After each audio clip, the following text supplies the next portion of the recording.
Bienvenue sur Africa 24 dans cette nouvelle édition du Non-Stop Info. Voici les titres de l'actualité.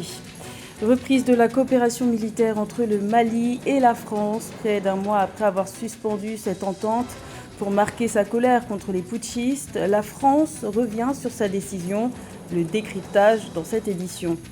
Le parti d'opposition béninois, Mouvement populaire de libération, signe son retour sur la scène politique. De nouvelles résolutions ont été adoptées le 3 juillet à l'issue de son Conseil national. L'heure est à la mobilisation en vue des élections législatives de 2023. Et l'Afrique reste confrontée au défi de l'acquisition des vaccins. Le Centre africain de contrôle et de prévention de maladies évalue les possibilités de distribuer davantage de doses de vaccins anti-Covid-19 afin d'immuniser un nombre maximal de personnes au sein des populations. Mais tout d'abord, en Éthiopie, les forces de défense du Tigré qui ont repris le contrôle d'une bonne partie de la région posent 7 conditions à l'acceptation du cessez-le-feu unilatéral décrété par le gouvernement fédéral le 28 juin. Elles demandent notamment que le Premier ministre éthiopien et le président érythréen rendent des comptes pour les crimes commis au Tigré depuis le déclenchement des hostilités en novembre 2020. Elles exigent aussi la reconnaissance de la légitimité et des droits du gouvernement du Tigré, autant de conditions qui rendent peu probable un accord avec les autorités fédérales. En juin 2021, la France a décidé d'annoncer la fin des opérations conjointes avec les forces nationales du Mali pour marquer sa désapprobation suite au deuxième coup d'État en moins d'un an dans le pays. Mais environ un mois après avoir pris cette décision, la France fait machine arrière et annonce reprendre la coopération militaire avec le Mali. Les explications de Marie-Raphaël Antolo. Le Mali et la France reprennent leur coopération militaire. Cette annonce a été faite par le ministre français des Armées le 2 juillet 2021. Elle reprend après avoir été suspendue pendant près de 2 mois. Selon des experts, cette reprise de coopération intervient à la suite de discussions franches et très poussées entre les deux États. Par ailleurs, la reprise de cette coopération intervient alors que l'opération française Barkhane dans le Sahel tire à sa fin. Il est évident aujourd'hui que la flexibilité de la CEDEAO vis-à-vis notamment de la junte militaire au pouvoir a été un élément très important dans le cas de l'assouplissement de la position française. Car du point de vue diplomatique de la CEDEAO, il faut aménager la junte au pouvoir en vue de négocier un plan de sortie des crises, au lieu que ce soit dans le cadre de la radicalisation, de la condamnation ciblée en tant que telle. La deuxième raison est que les opérations Takuba, qui rejoignent essentiellement la force française, estonienne et tchèque, commencent à granger des victoires déjà sur le théâtre des opérations militaires. En réalité, car dès la semaine dernière déjà, certains cadres de l'EI, notamment l'État islamique au Maghreb, avaient été neutralisés, notamment à Agbaï, par l'armée française. Donc ces victoires peuvent être des facteurs de motivation aujourd'hui pour les troupes françaises sur le théâtre des opérations militaires dans le nord du Mali. L'annonce de la suspension de la coopération avec l'armée malienne est intervenue au lendemain du deuxième putsch dans le pays, orchestré 10 mois après le premier coup d'État dirigé par la junte militaire. Par ailleurs, des experts soulignent que la décision de suspendre ces liens militaires avait été prise sans la consultation des militaires maliens. Le départ de la France aurait été une aubaine pour la Russie de s'installer au Mali, comme nous l'avons vu en Centrafrique en tant que tel. Donc la France voit une menace dans son précaré français. Donc ce revirement pourrait se justifier alors par autant de menaces, aussi bien sur le plan géopolitique, également sur le plan régional. Car la CEDEAO aujourd'hui, pour la première fois depuis 1975, date de sa création, la CEDEAO ne partage pas le point de vue de la France par rapport à la fermeté de la radicalisation liée au discours du 10 juin dernier du président Macron. Donc la CEDEAO recommande aujourd'hui l'assouplissement, une sortie des crises à 7-6 mois de la fin de cette transition politique au Mali en tant que telle. Voilà autant d'enjeux qui peuvent justifier alors un tel revirement. Malgré les scénarios controversés déjà développés sur cette rupture militaire entre le Mali et la France, sa reprise intervient comme un nouvel espoir pour la France et le Mali selon des experts. Cette reprise de coopération vient par ailleurs mettre fin à la suspicion selon laquelle la fin de cette coopération militaire aurait pu pousser une partie de l'armée malienne sous la pression d'une partie de l'opinion à s'allier avec des groupes djihadistes. Également dans l'actualité en Tunisie, des victimes ont péri dans un nouveau drame en mer. La garde maritime a repêché ce lundi 5 juillet 21 cadavres de migrants au large de Sfax, dans le centre de la Tunisie. Tous étaient originaires d'Afrique subsaharienne. Après le naufrage de cette embarcation clandestine dont la destination était l'Europe, 50 personnes ont pu être secourues. Il est à noter que depuis le 26 juin, 4 embarcations parties de Sfax ont fait naufrage. 49 cadavres ont été repêchés à la suite de ces naufrages et 78 migrants ont pu être secourus. Au Bénin, l'heure est à la mobilisation pour le parti d'opposition du Mouvement populaire de libération. Après avoir raté le coche de l'élection présidentielle du 11 avril 2021, le MPL a adopté de nombreuses résolutions en Conseil national le 3 juillet. Le parti veut se concentrer sur les élections législatives de 2023. Reportage de notre correspondant au Bénin, Leftiounou. Au Bénin, le parti d'opposition Mouvement populaire de libération relance le débat politique quelques semaines après l'investiture du président Patrice Talon. À la faveur du Conseil national du parti assis sur le thème « Le MPL face aux nouveaux défis de la réelle politique », samedi 3 juillet 2021, à Abomey-Calavi, les militants et sympathisants du MPL ont défini de nouvelles orientations et la restructuration de leur formation politique. Le MPL se veut être un instrument au service du développement de la jeune génération du pays. Au cours des assises, Sabi Sira Korogone a cédé la présidence du parti au secrétaire général Expérience Tébé.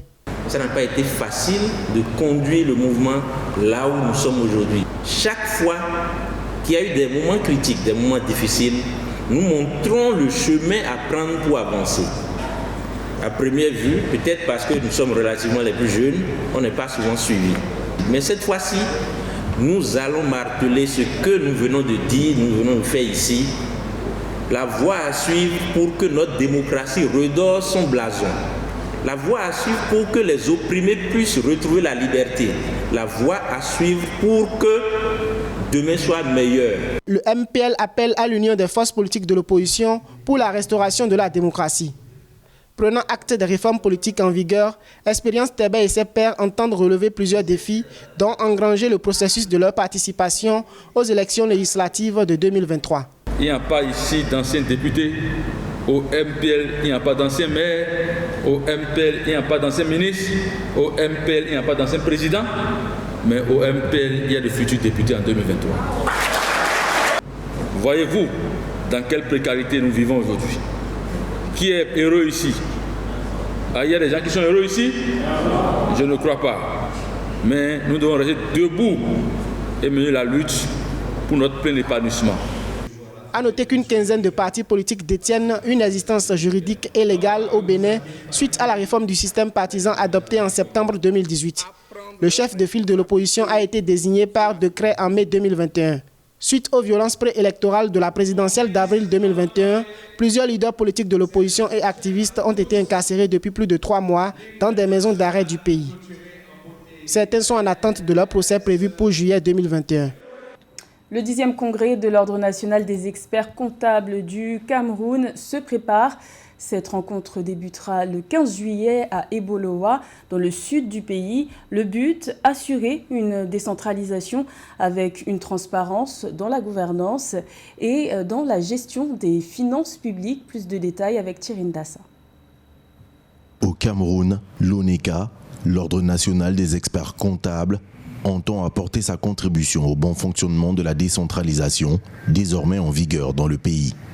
À cet effet, cette institution indépendante tiendra du 15 au 17 juillet 2021 dans le sud du pays son 10e congrès avec pour thématique la contribution des professionnels de la comptabilité et de l'audit à la transparence des finances publiques en matière de décentralisation au Cameroun. Si nous voulons bénéficier des financements, si nous voulons bénéficier d'un certain nombre de ces systèmes, nous devons être transparents. Parce que c'est la transparence qui entraîne la confiance des investisseurs. Donc, je n'aurai jamais de cesse de rappeler que la communauté urbaine qui est ici à Douala a levé des fonds très importants. Parce que quand un projet est sérieux et si on est transparent, on va à la bourse ou bien auprès du marché monétaire qui est à la BA. C'est parce qu'on est transparent que ces investisseurs vont vous donner de l'argent. Ce congrès de l'ONECA, placé sous le haut patronage du président de la République du Cameroun, sera décliné en 5 ateliers qui auront pour objectif de garantir la transparence dans la gestion des finances publiques allouées aux collectivités décentralisées.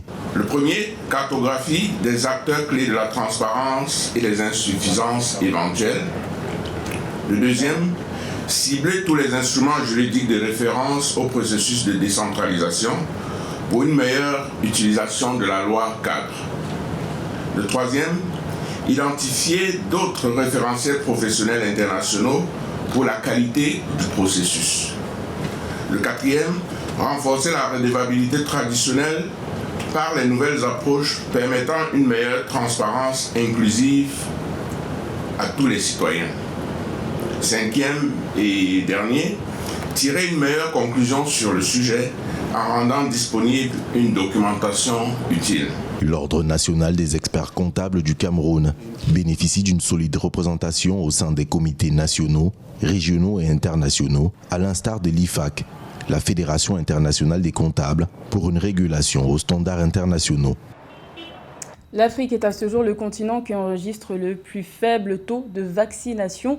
Face à ce constat, le Centre africain de contrôle et de prévention de maladies veut inverser la tendance. Son objectif, évaluer les possibilités de distribution des doses de vaccins pour assurer l'immunisation des populations. Le point avec Marie-Raphaëla Ntolo.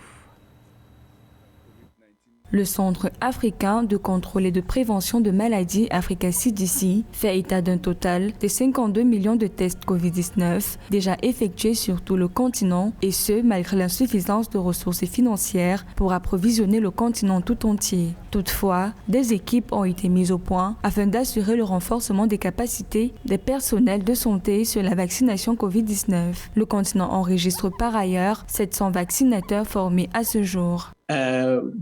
We approached the World Bank on behalf of the member states and began to engage them.